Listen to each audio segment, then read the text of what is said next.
Bonjour et bienvenue dans cette nouvelle vidéo du blog La meilleure cyclosportive de votre vie. Eh bien, j'espère que pour vous, le week-end a été aussi riche et intéressant que pour moi. Qu'est-ce qu'on fait quand on rentre de notre sortie d'entraînement, de notre course du week-end ou de notre justement longue sortie de week-end? Eh bien, en général, la première chose, on range son matériel, on va se restaurer un petit peu, on prend la douche, dans un sens ou dans l'autre, mais voilà globalement ce qu'on fait. Eh bien, ce que la plus grande majorité des cyclistes oublient évidemment, ce sont les étirements. Et c'est une grave erreur. D'abord, parce que des muscles toniques sont des muscles forts et souples à la fois. Fort et souple égale tonicité. Donc vous avez un meilleur rendement articulaire qui fait que vous avez un meilleur rendement. En ce moment où on parle beaucoup de VO2 max, etc., eh bien c'est notre capacité à exploiter notre potentiel qui fait nos performances et non pas forcément notre cylindrée.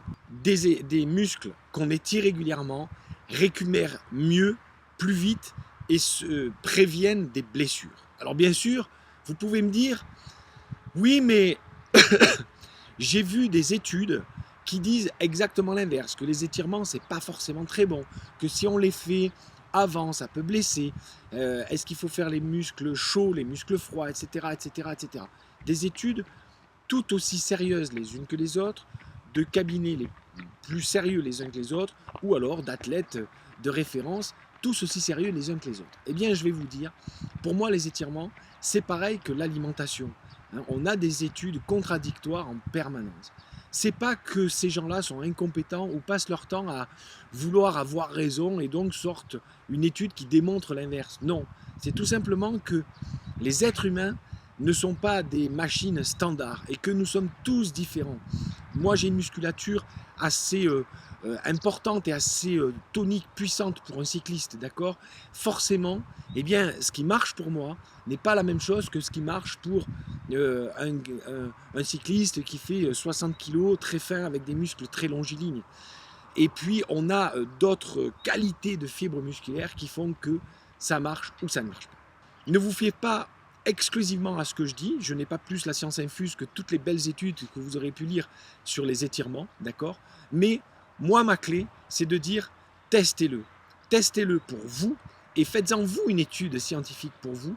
Si pendant 10 jours vous le faites et ça marche, eh bien gardez-les. Si vous voyez que tout de suite il y a un peu des tensions, qu'il y a des choses qui se créent, eh bien changez-les.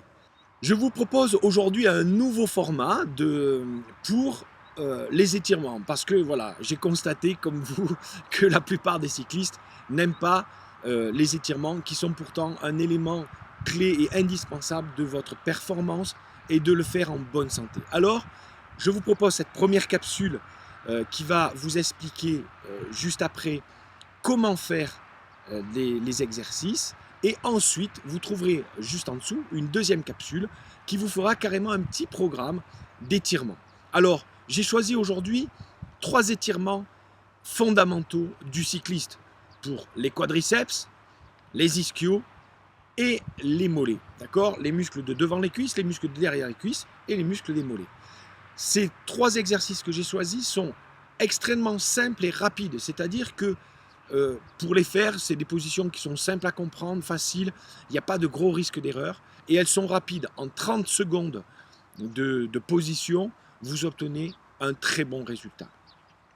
Ces exercices-là ont une efficacité redoutable dans les étirements. Donc, c'est simple, c'est facile à faire, c'est rapide et c'est très efficace.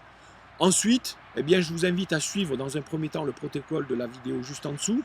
Vous allez prendre l'habitude et puis après, vous le ferez encore une fois comme vous voulez. C'est un basique, et pourtant, j'ai pu observer qu'une partie importante de sa réalisation était oubliée. Mettez vos pieds joints et les genoux en contact. Déplacez le poids du corps sur la jambe d'appui. Inspirez et laissez monter la jambe du quadriceps à étirer. Saisissez la cheville et non le dessus du pied afin de protéger l'articulation. Veillez à ce que les genoux soient le plus possible en contact, tout comme l'intérieur des cuisses. Cela vous permet d'avoir le buste et les jambes parallèles et alignés. Effacez le plus possible le creux du dos. inspirez en poussant simultanément le bassin vers l'avant, comme si vous étiez tracté au niveau du nombril, et en tirant la cheville et la cuisse vers l'arrière. La sensation d'étirement se fait alors ressentir dans le quadriceps. Laissez la respiration s'installer, tenez la position, sans chercher à contrôler ou à pousser. Profitez du moment pour ressentir le travail dans vos muscles. Tenez une trentaine de secondes la position, puis relâchez la cheville doucement en maîtrisant le retour du pied au sol. Évidemment, faites la même séquence de l'autre côté. Si durant l'exercice vous perdez l'équilibre, pliez simplement la jambe d'appui. Votre posture s'améliorera avec le temps et très vite, vous parviendrez à maintenir la jambe droite. Si vraiment vous n'y arrivez pas, vous pourrez, en variante, prendre une chaise.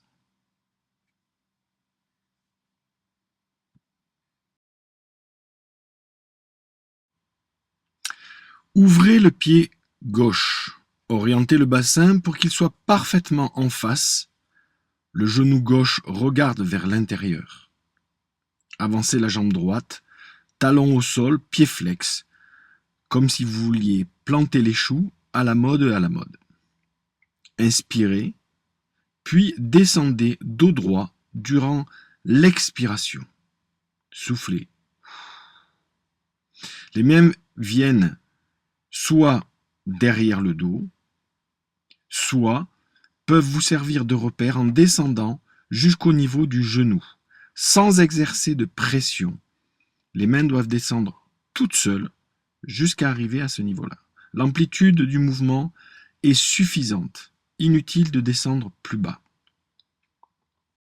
Inspirez et expirez dans la position durant 30 secondes, en plaçant l'intention dans les muscles ischio-jambiers. Inspirez à la remontée. Une fois de plus, laissez votre respiration se réguler pour descendre et étirer plus le muscle. Vous pouvez, si vous voulez, utiliser une variante en laissant tomber complètement le haut du dos, les jambes et le cou pour étirer en même temps toute la chaîne du dos jusqu'à l'arrière des genoux.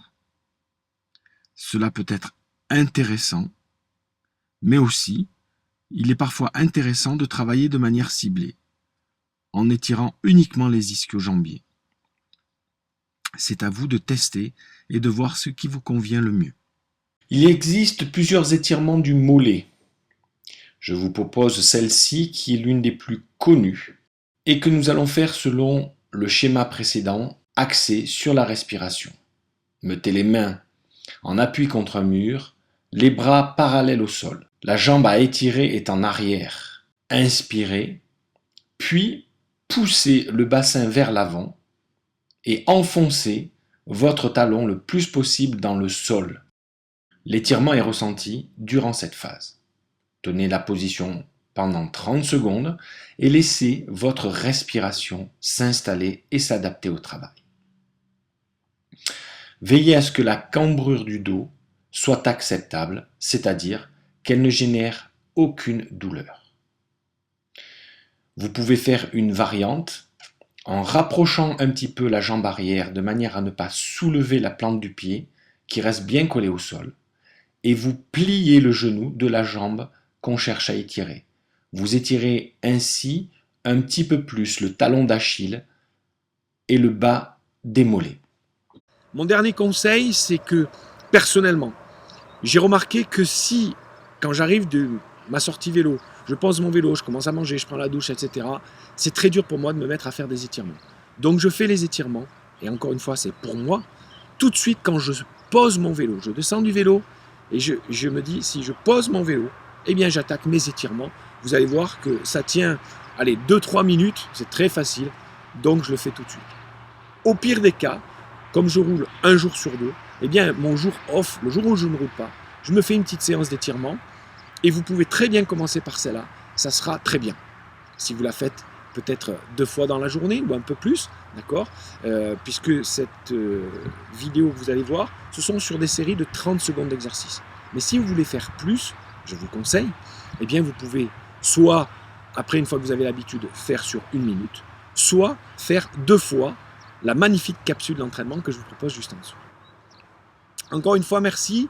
Ce que je vous propose, c'est non pas de me mettre des commentaires tout de suite, je vous remercie en tout cas infiniment parce que j'ai tous les jours, des commentaires ou des mails personnels que vous m'envoyez pour me remercier sur le blog, ce que ça vous apporte. Et je vous garantis, ça me fait chaud au cœur parce que des fois, vous voyez là, j'ai un peu la voix cassée, j'ai fait un bon week-end encore une fois. Des fois, l'envie, elle est pas trop là ou un peu d'usure, etc. En tout cas, avec vos encouragements, vraiment, c'est génial. Alors là, ce que je vous propose, c'est pas de me faire un commentaire tout de suite pour me remercier. Vous pouvez le faire, c'est toujours sympa. Mais peut-être d'attendre une semaine, 10 jours, et de me faire vos commentaires après.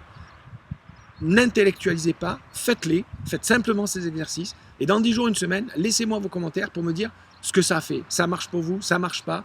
Voilà ce que vous avez vu, etc. On va faire une espèce d'étude grandeur nature. Le blog fait aujourd'hui plus de 5000 visites par mois, c'est fantastique. Vous savez qu'on a dépassé les 400 abonnés et puis je compte sur vous pour arriver aux 500. Je vous remercie, passez une bonne journée et maintenant c'est à vous de jouer.